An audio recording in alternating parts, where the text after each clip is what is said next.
मागील काही दिवसांपासून अनेक ठिकाणी गुन्हेगारीमध्ये वाढ झाली आहे। प्रामुख्याने मोबाईल विक्रेत्यांना समाजकंटकांचा अधिक त्रास होतोय। रविवारी सांगली शहर बस स्थानकापासून नजीक असणाऱ्या भैरवनाथ मोबाईल ॲक्सेसरीज दुकानात विपुलपुरी गोस्वामी याचा खून करण्यात आला। या पार्श्वभूमीवर भविष्यात अशा घटना घडू नयेत याकरिता पोलीस प्रशासनाने मोबाईल विक्रेत्यांना सुरक्षा द्यावी अशी मागणी सांगली शहर आणि मोबाईल किरकोळ आणि होलसेल विक्रेते तसेच मोबाईल ॲक्सेसरीज विक्रेते संघटनेने केली आहे। याबाबत पोलीस अधीक्षकांना निवेदन देण्यात आलं। तसेच शहरातील मोबाईल विक्रेते दुकानदारांनी काही वेळ दुकान बंद ठेवून विपुलपुरी या श्रद्धांजली वाहिली आहे। अल्पवयीन विद्यार्थ्यांनी अवघ्या 50 रुपयांच्या कारणावरून मोबाईल विक्रेता विपुलपुरी याचा कोयत्याने वार करून खून केलाय। वादावादीचे प्रकार दिवसेंदिवस वाढत चाललेत। वस्तू खरेदी करून पैसे देण्यास नकार देणे, धमकावणे, हप्ते मागणे, दुकानात तोडफोड करणे आदी प्रकारात शहरात वाढ झालेली आहे। जिल्ह्याचा विचार केल्यास पोलीस प्रशासनाकडून नागरिक आणि व्यापाऱ्यांना कोणती सुरक्षा प्रदान करण्यात येत नाही। साहजिकच व्यापार करणे अतिशय अवघड झाले। भविष्यात अशा घटना घडू नयेत याकरिता पोलिसांनी योग्य ती कारवाई करावी आणि मोबाईल विक्रेते आणि व्यापारी यांना संरक्षण देण्याच्या संदर्भात आदेश देण्यात यावेत अशी मागणीही निवेदनात केली आहे। या प्रकारचे निवेदन सांगली शहर पोलीस ठाण्याचे पोलीस निरीक्षक संजय मोरे यांनाही देण्यात आले।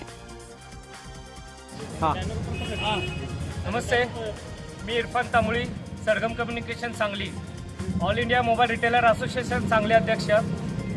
सांगलीमध्ये जे काल जी दुर्घटना झाली अक्षरशः दुर्दैवी होती।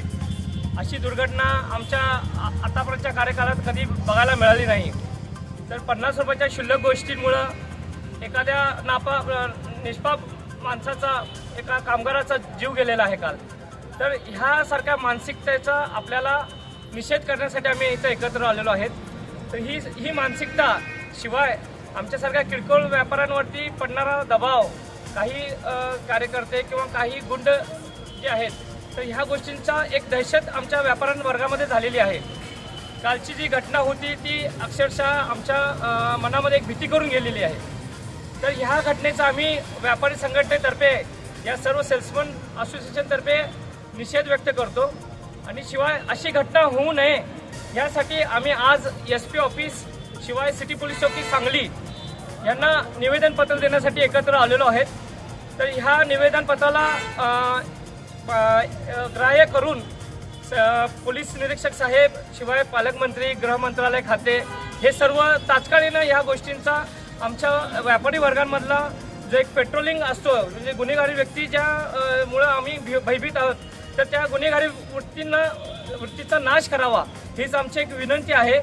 शिवाय यापुढे जास्तीत जास्त पेट्रोलिंग करून व्यापारी वर्गांमध्ये एक सुरक्षितता निर्माण करावी हेच आमची मागणी आहे। धन्यवाद।